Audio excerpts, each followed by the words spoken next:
My name is Quinn. I am a senior at UMass, and my story is called First Base to Home.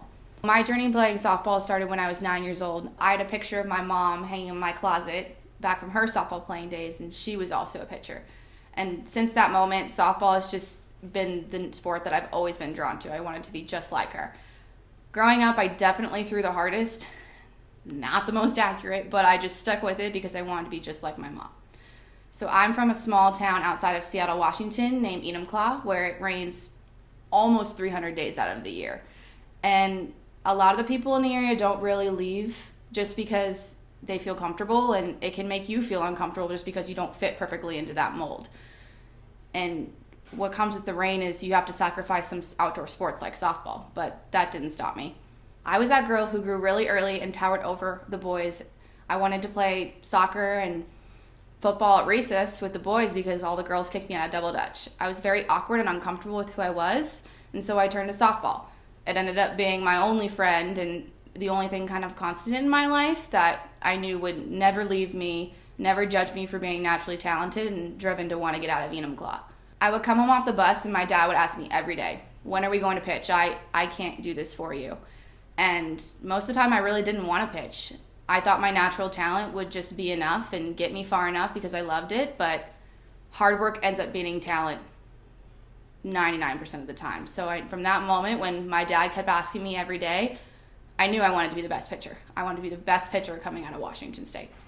Even in the rain, I would be out there on the field until I could no longer hold the mud-covered ball. I drove over an hour to see one of the best pitching instructors in the state, and this started to make softball a little more stressful. It wasn't for the fun of the game anymore. It was all to get that scholarship. I had 3 younger siblings, and I didn't want my parents to have to worry about paying for college for me as well as my other 3 siblings. So as soon as I had that vision in my mind of what I wanted to do, that was the only thing I focused on, school and softball. I was and still am eternally grateful for the sacrifices that they made for my dreams to come true. I wanted to make them proud. I also wanted to prove to myself that I could make it out of my small town and be different than every other person. I wanted to prove to my parents that I could do it. I also wanted to prove to myself that I could be more than just that normal softball girl they called me in high school. I did not have the best high school experience. My love for softball really came at a price. I sacrificed going to high school football games, weekends away traveling at exposure tournaments, and being left out of a lot of friend groups. I felt alone. I lost a lot of friends to softball. It felt like the playground and double dutch all over again. High school was not my goal, being a collegiate athlete was. So from that point forward, I focused on school and softball only. When I look back, I mostly see the negatives of not having many friends and missing out on my high school experience. But through all of this, I had a goal of what I wanted, and nothing and nobody was going to stop me. By the end of my high school career, I won the Washington State Gatorade Player of the Year my junior year. I won the All-State and the All-Area team for all 4 years in a row. And I also hold the strikeout record at my high school. Around the end of my sophomore year, I ended up signing to play D1 softball at the University of Massachusetts. I chose UMass because it felt like home, and I wanted to push myself to go somewhere different and see something different and grow my independence. My grandma and my mom still ask me to this day why I had to go all the way across the country, but I knew from the moment I stepped on campus and found the softball program that this is exactly where I needed to be and where I wanted to be. I met my first goal, but that didn't stop me. College was a whole different beast. I came in with 7 other girls in my recruiting class, and we were all very excited but very nervous to play at the next level. My club ball coaches always used to say to me that nothing that we could ever do would prepare you for college sports. I didn't believe them, but they were right. It made me realize that this was no longer for the love of the game, and it was a job. This is what I had to come to every single day, and I ended up losing my love for softball. I lost my love for softball, and I dreaded going to practice. It made me constantly question if all the work growing up was worth it, and if the sacrifices that I made were ever going to pay off. I lost a lot of self-confidence and never felt good enough. Every day was a struggle. I worked so hard only to find myself comparing my talent to other people around me.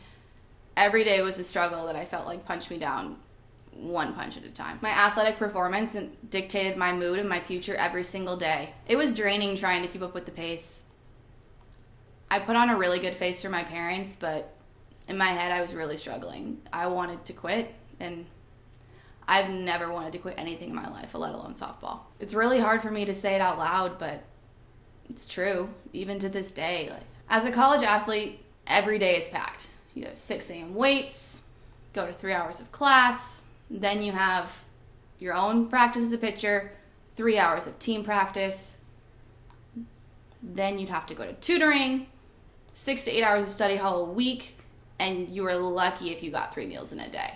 And that's just in the off season. One time I missed so much class because of games and reschedules that I ended up having to take an exam without learning 3 weeks of the material. Freshman year is always the most difficult because of managing your time. It's a big change from high school.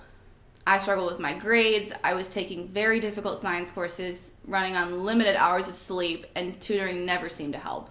Everything always seemed harder when softball didn't go good that day, and by the end of my freshman year, what once was 8 girls in my class ended up being 2. Everyone ended up quitting or transferring by the end of my freshman year, and all my support system was gone. I felt so alone, being the only one left and being from all the way across the country. I didn't have my family, I had no friends, and I really didn't know what to do. I wanted to quit in that moment as soon as everybody left, and I've never wanted to quit anything in my life, let alone softball. It was my life, it's all I had. Oh gosh. I saw countless girls around me who I played with growing up and made it to the next level, quitting and transferring, dropping like flies. And it made me question my ability if I could even do it. And I remember going home to my mom over the summer and crying like all day. And I told her I couldn't do it and I didn't want to do it anymore. That summer, my mom told me something that was going to change the rest of my college career and just change my life. She told me that the grass isn't going to be necessarily greener wherever you go. Like, you might not like the people, your coaches might be bad, the team might not be your friends. There's always going to be something that's not necessarily going to be better if you leave. And you've worked way too hard to give this up, and not many people get the opportunity to play 4 years of something they love and get school paid for.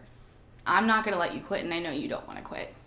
From that point forward, I made a mental decision to change and be better, that whatever was thrown my way, no matter how bad it was, I wanted to get 1% better in something every single day.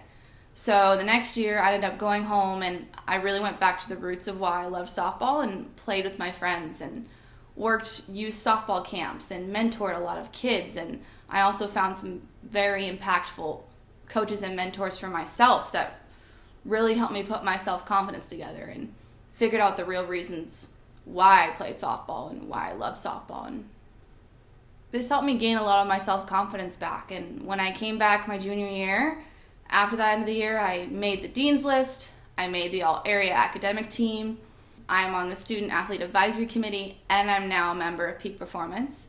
And then this coming spring, I will be graduating with a public health degree, and I'm going to go on to coach at a junior college, my first full-time pitching coach job, and I could not be more excited. I can say that every year of playing college sports, I've gotten better, not only physically, but mentally. All of those games that I pushed through because I didn't get the start or I got pulled early turned the idea of failure from a step back into a step towards something better. I knew I was always working towards something and bettering myself as a whole, not just as a softball player. I am so grateful that I made the decision to play college softball. It has been the best and the most difficult decision I've ever made in my life. I've had to reschedule finals on the road, change my career path because it was too rigorous with softball, and I don't get to walk at graduation. But I get to do this for something that I love for only 4 short years of my life. And not many people get that opportunity. Looking back, I wonder how I've made it through these past 4 years, playing over 50 games in a season, carrying a full course load of classes. Not many people can do that. We're part of the 1% of D1 athletes, and I think a lot of people forget that. It can be difficult sometimes, but it is rewarding in the end. But that's just it. It's just merely a decision to make it happen, love the journey along the way. Softball pushes me more and more every day, showing how strong and capable I am. No matter if I win a championship in these next 4 years or not, I've gained the skills that are going to last me into my lifetime. What I've found is that anything that seems difficult, I just put in perspective on a smaller scale compared to life.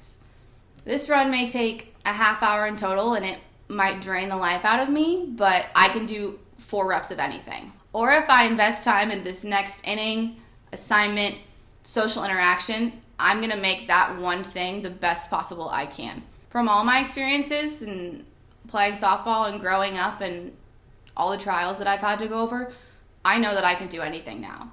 Softball has been my world, my best friend, and my favorite thing to go to. It's given me so many amazing opportunities, and I'm so glad that I did not quit.